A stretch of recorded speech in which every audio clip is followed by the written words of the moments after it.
C'est un bonheur aujourd'hui de dévoiler ces deux collectors. Monsieur le sénateur, en tant que président d'honneur de l'Association des maires de la Nationale 7, vous avez été à l'initiative de ce merveilleux projet et un grand merci à vous.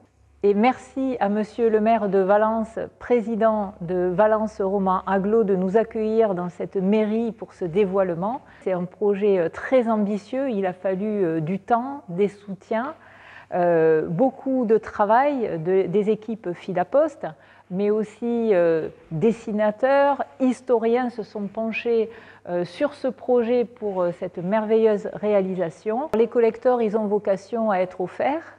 Ils ont vocation à être conservés, mais aussi à voyager. En apposant les timbres sur des enveloppes, on va faire voyager cette Nationale 7. Vous les trouverez dans les points de contact de la Poste qui sont situés sur le parcours de cette Nationale 7. Et puis, c'était évidemment une rencontre totalement évidente, puisque une nationale, c'est le lien entre les territoires et les hommes. Et la Poste, c'est le lien entre les territoires et les hommes, d'où cette évidence et ces collectors qui sont absolument magnifiques. Très heureux que ces deux collectors incluent Valence, c'est la Nationale 7 de Paris à Menton, cette route mythique. Très heureux également parce que ça rejoint parfaitement la stratégie touristique de l'ensemble des acteurs de la promotion touristique française actuelle, c'est-à-dire travailler sur le tourisme itinérant.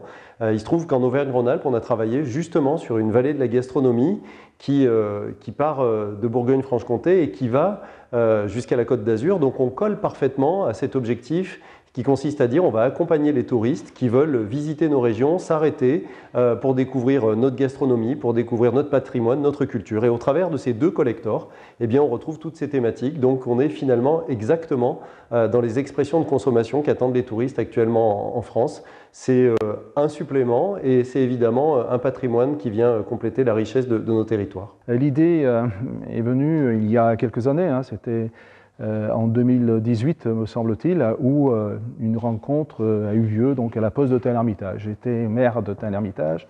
L'idée a été de dire pourquoi ne pas sortir donc, des timbres sur le parcours de la Nationale 7. Alors cela a pris beaucoup de temps. Je suis devenu sénateur, donc j'ai abandonné mon poste de maire de Tain-l'Hermitage, mais j'avais créé donc, cette association des villes entre Paris et Menton est concernée par la Nationale 7. La Nationale 7 est un patrimoine de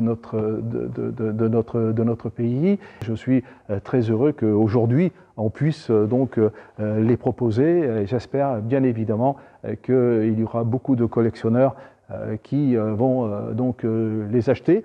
Je pense qu'il y aura une cérémonie officielle donc, au Sénat avec tous les élus, bien évidemment, sénateurs et sénatrices, donc, entre Paris et Menton.